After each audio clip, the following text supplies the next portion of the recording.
আপনার বাচ্চাকে আমি যখন পড়াতে এসেছিলাম প্রথম 7 বিষয়ে ফেল করা একটা স্টুডেন্ট ছিল।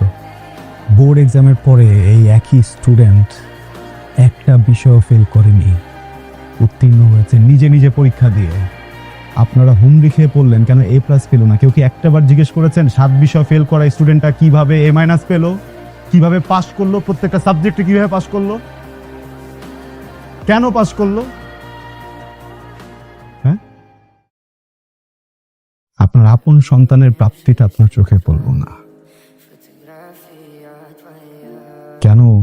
এ প্লাসের রেসে ও দৌড়ে ওখানে পার পেল না, এটা আপনাদের চোখে ঠিকই পড়লো। এমন সন্তানে তো মরে যাওয়া উচিত। ওকে বাচ্চা রেখে কি করবেন?